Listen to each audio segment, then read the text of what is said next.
Hello students, in our Python series today we will do while loop. While is also called as iterative loop or conditional loop. Now iterative means since it is repeating a task a number of times till the condition is true, and conditional loop means till the condition is true it is repeating the loop, and once the condition is false it will come out of the loop. So here you can see that while loop executes a block of code repeatedly as long as the control condition of the loop is true. This is your NCERT book. You can go through the NCERT book. It is given in NCERT website. Now here how to execute a while loop. Any statements we will initialize and then we will check the condition till the test condition is true. The body of the loop will be executed, and once the test condition is false it will come out of the loop, and whatever task it has to do it will do that task and then it will stop.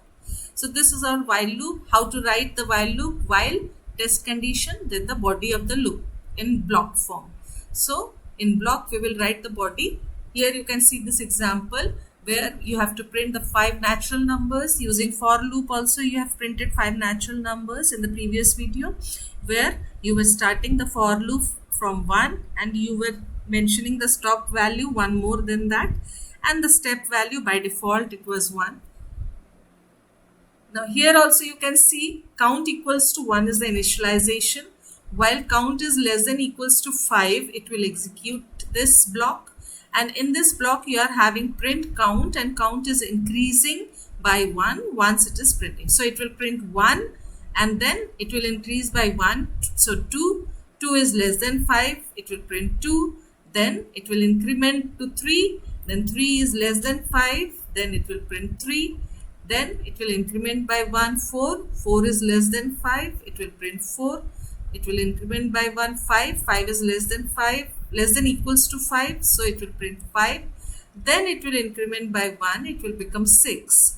Now 6 is not less than equals to 5, so it will come out of this loop. So this block will terminate, the loop will terminate, and now it will stop its work. So it will remain inside this loop in this block till this condition is true. So this is your while loop. Now using while many programs you can solve. So here you can see a list of programs which you have to write in your practical copy: to reverse a number, to check whether a number is palindrome or not, to check whether a number is Armstrong or not, to take out each digit from a number.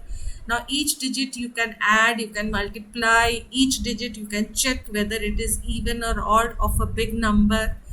Clear? So we can extract each digit of a number using, here there is one method. So let us see that method, how to do it.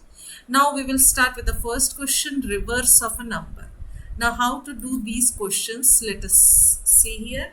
Now to reverse a number, we will take a number from the user. We will take a variable rev here.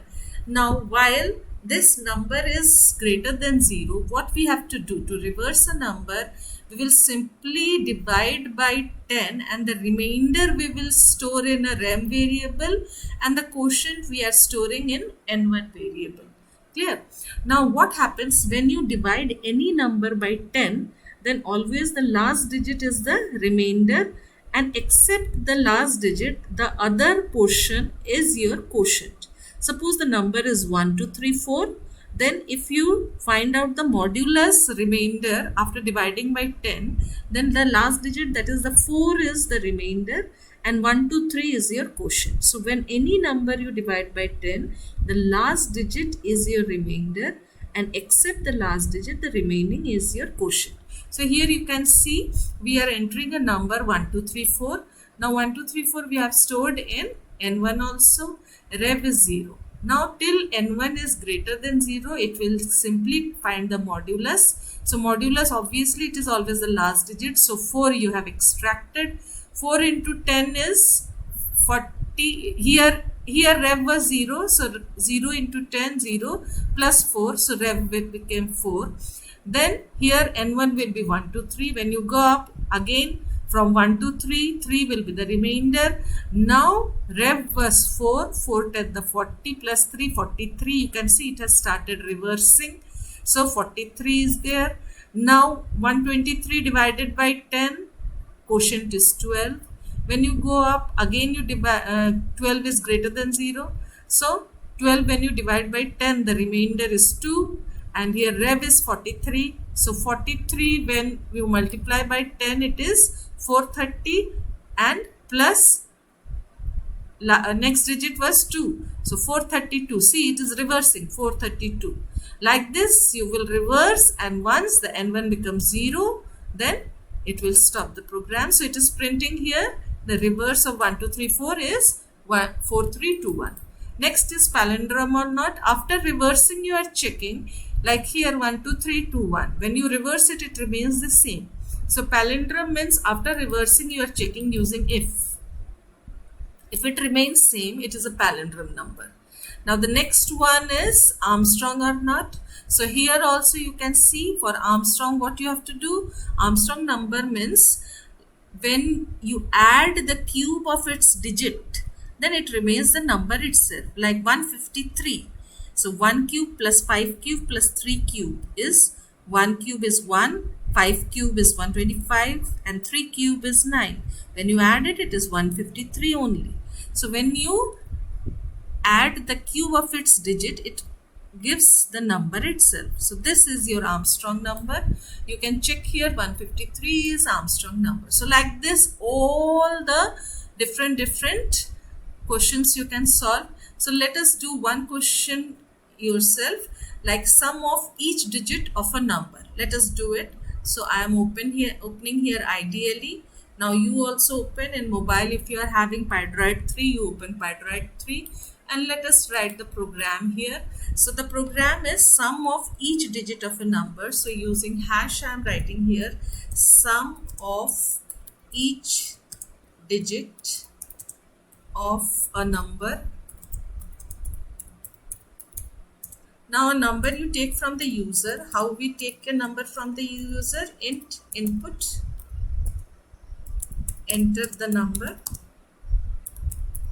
After taking the number from the user, what you have to do? You have to store in a different variable. Here I am storing. It was not required for sum, but I am storing in a different variable. Now for sum, I have taken a variable sum equals to 0.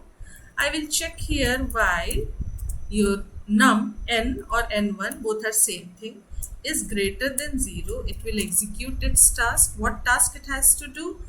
You have to take out each digit and you have to give it to sum. To take out each digit, I will use here a remainder variable, and n1 %10 I will take, so it will give the last digit, and then I will give it to sum. So sum plus equals to rem.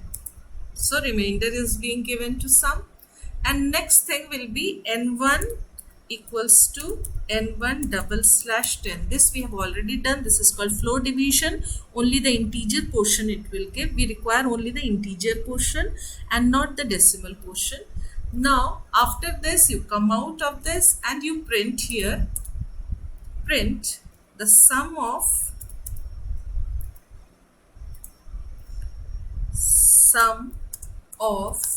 each digit of, now the number is being given to you as n, so this is your number is,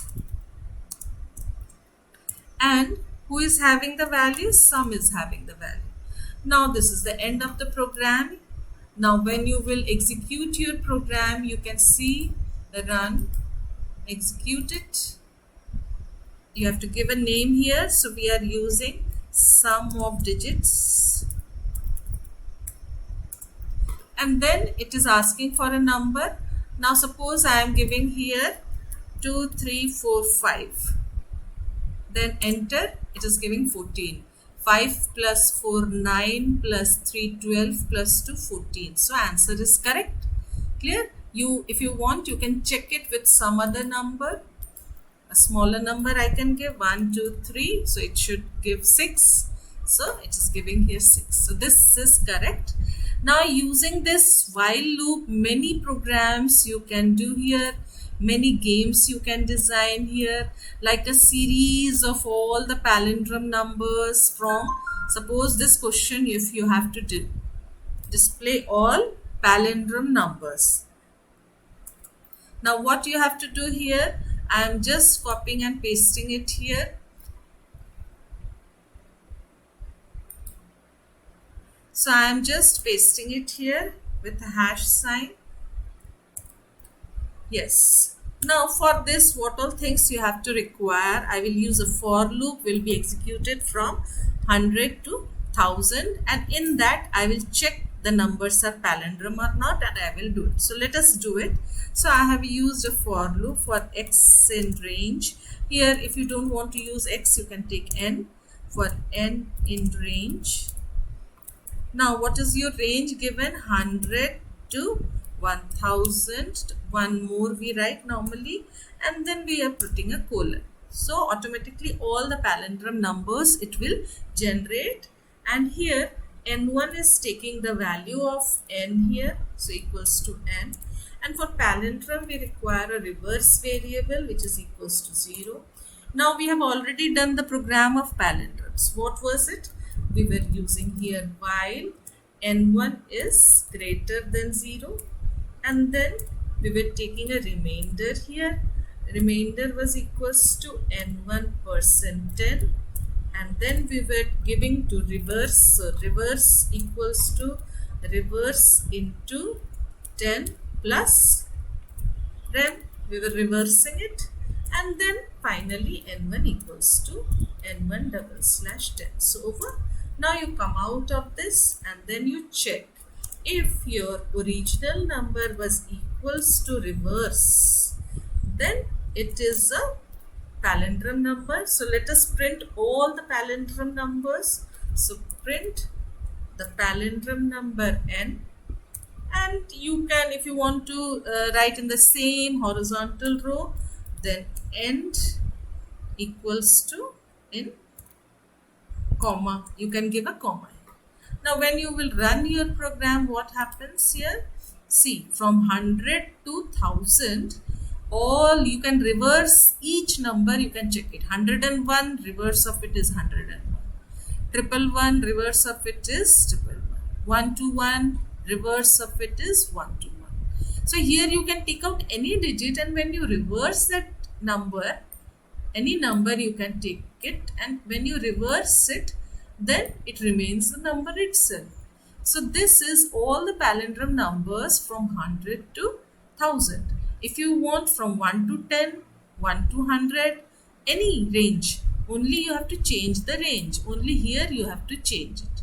So here if you want to give here, suppose I want to give here 200 to 300. So only 200 to 301 you have to give. So 301, and when you will run, it will show here all the palindrome numbers from 200 to 300. So this is our while loop. With while loop, all these questions which are given here, all these questions you can do, even the for questions also which we have already done. Each question you can design using a while loop. So you try it, and if you have any doubt, then you tell your doubt in the comment box. We will clear your doubts. So thank you. Have a nice day.